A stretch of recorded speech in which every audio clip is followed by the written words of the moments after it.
Hey guys, so this is part 2 of the last video, which the last video I did Christianity. This video, not Christianity anymore. Well, this is general, so I'm gonna do the general stuff off, but not the Christianity. We're moving on to Islam. Now I'm Muslim myself, so I'm more educated in the field of Islam than Christianity. But Islam is way more easier in my belief than Christianity. Anyway, guys, I'm still gonna read out the general stuff. So let's do marriage and divorce first, as marriage and divorce many times it comes up in the papers. So yeah, let's get started. Second. 1 second, guys.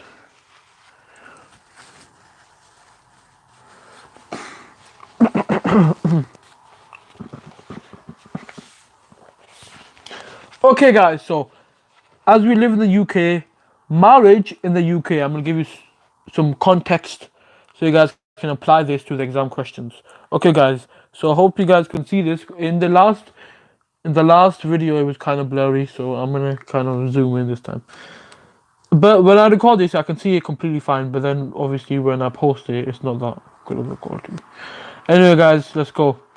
Marriage in the UK. Things have changed. Exactly. Things have changed a lot. Significantly.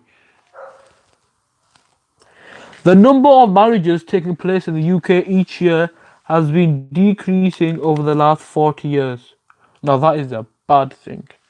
People are also tending to get married later in life, and many people have children without being married. Same-sex marriages are now legal in England, Scotland, and Wales. Many people see this as a good thing, but it creates equality. Although many non-religious people still see marriage as important, others see it as unnecessary. Now, this is not what the religions teach us. It teaches us that it's absolutely vital and necessary, so much so that in Islam, marriage fulfills half of your deen. Isn't that crazy, guys? The Prophet Muhammad said that in a authentic hadith, Sahih Muslim, Sahih Bukhari. He said that Muslim, when they get married, it completes half of their religion, half of their deen, which is their religion, which their religion is Islam. So yeah, it completes half of their religion, half of their deen. And the other half is obviously praying and the 5 pillars, etc., etc. Although many non-religious people still see marriage as important, others see it as unnecessary. It's now more common and acceptable for people to cohabit, live together, either before marrying or instead of getting married. Cohabiting couples don't have the same legal rights as married ones, though. Divorce is also far more common. Non-religious people often see it as sensible if the people don't get on, as they'll be happier if they divorce. Some argue parents fighting can harm children more than divorce. However, many religious people see marriage as very important and try to avoid divorce if at all possible. Now, we're not going to be doing Christians. We're going to be doing Islam. Give me a second, guys. I'll be right back.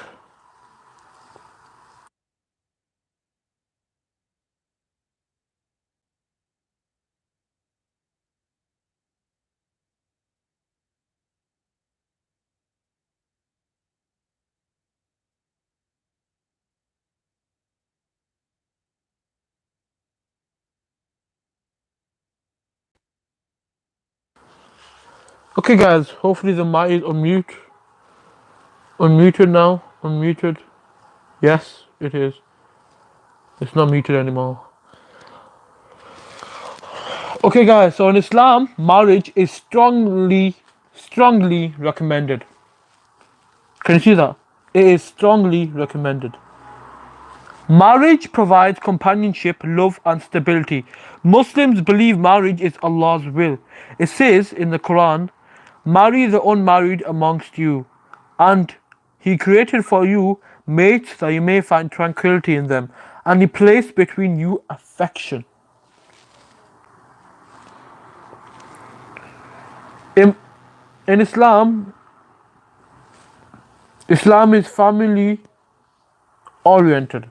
That means it's basically a lot of is a lot of, a lot of Islam is about marriage and is about family and taking care of family, make sure the family is stable, make sure the family is safe, make sure the family has high iman. So Islam is family oriented, so marriage is important. It's a secure environment for having children, procreation. Cohabitation often isn't accepted as it tends to involve relation outside of marriage. According to a hadith, Muhammad said that marriage was half of a Muslim's faith, as I was discussing with you guys early on. Quran clearly sets out rules for who people can marry and how much different people inherit.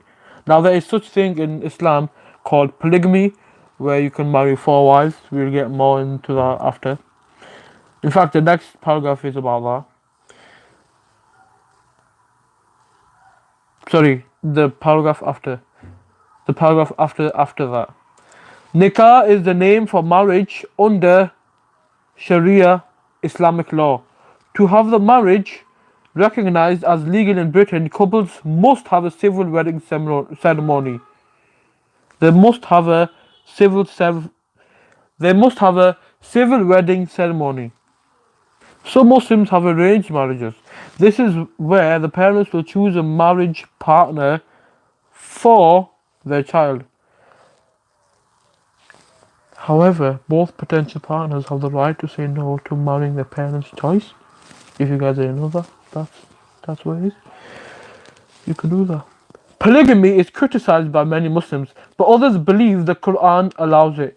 A man should only take multiple wives if he can treat them equally. Some criticize the fact that it's only allowed for men.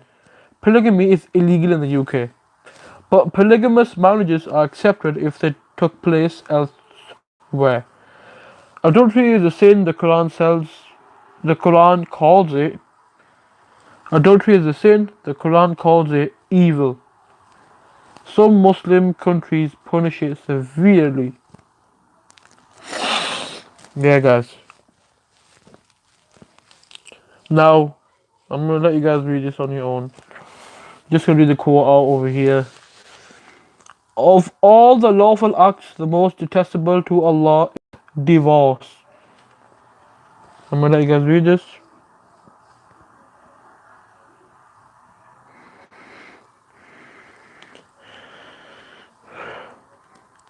Now, why not? Let's go to let's go to let's say animal rights. We'll go to animal rights now. Animal rights. So Islam teaches that animals should never be mistreated. The idea of Khalifa affects how Muslims treat animals. Now, if you have this vision guide, go see page 48, but I'm not going to do that. Animals are part of Allah's creation, which Muslims are entrusted to look after. It is Allah who has made for you the grazing animals you eat. Quran, chapter 40, verse 79. Number 2. Cruelty to animals is forbidden, as is their use simply for pleasure. That's a key point, guys. Number 3. Muslims believe in showing compassion for all creatures. Animals must be slaughtered humanely for the meat to be halal. Arabic for allowed. Number 4. Muslims will generally only allow animal testing if it is done to produce genuine medical advances for humans. The animals should be treated humanely and no unnecessary pain should be inflicted on them. So they should never go through pain because of us. Allah's apostle said, whoever keeps a dog one kirat of the reward of his good deeds is deducted daily, unless the dog is used for guarding a farm or cattle. So guard dogs are allowed, but pet dogs are not allowed in Islam because they're unclean. They're palit, as we call them in Urdu. They're unclean. They're jealous. They're unclean. They're unhygienic. Sahih al-Bukhari. Sahih al-Bukhari is a very, very significant hadith in Islam. Sahih al-Bukhari, 39,515.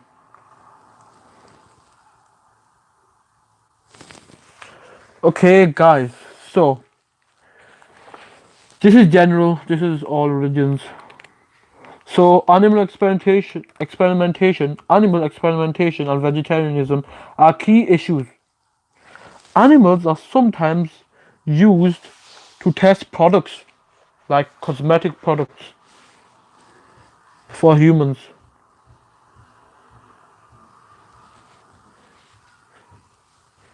They're used by humans or for medical experiments. Some people see this as cruel. Others look at the issue in a utilitarian way.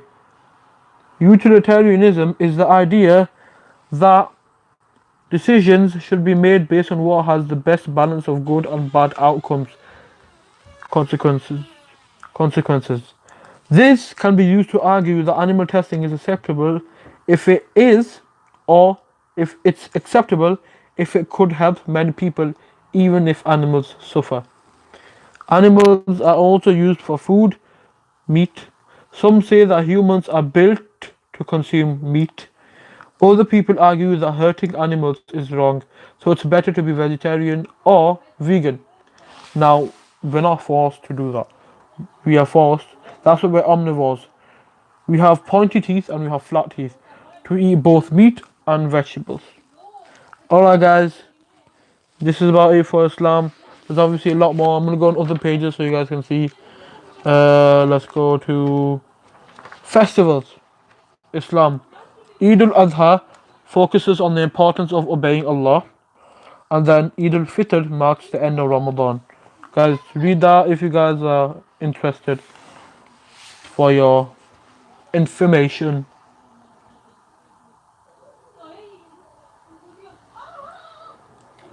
So guys, keep reading that, as this will help you in your GCSEs. Zakat al-Fitr is usually around £5. Now guys, answer this 5-mark question. Explain 2 ways in which Muslims celebrate Eid al-Fitr. Include examples from Muslim teachings.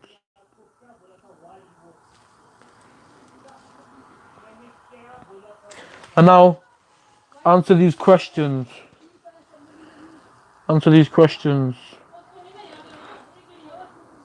Keep going, guys. You guys will pass, inshallah. This is the AQA spec. And there you go, guys.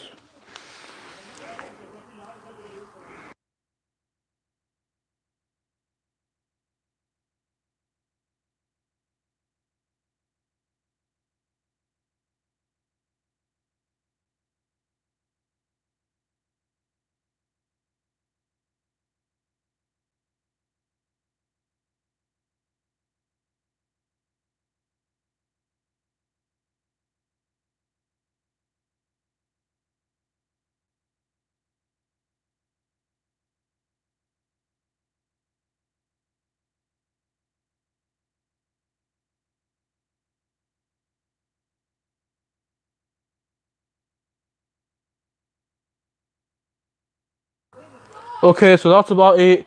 I've done part 1 and part 2. Make sure you guys watch the Christianity revision video and this one. Till Till next time, peace out, guys. I hope you guys have a great rest of your day and wish you the best luck in your exams. Hopefully, to reach a grade 9. Let's get a grade 9, guys. Let's go. Peace. I believe in you guys. I have high hope.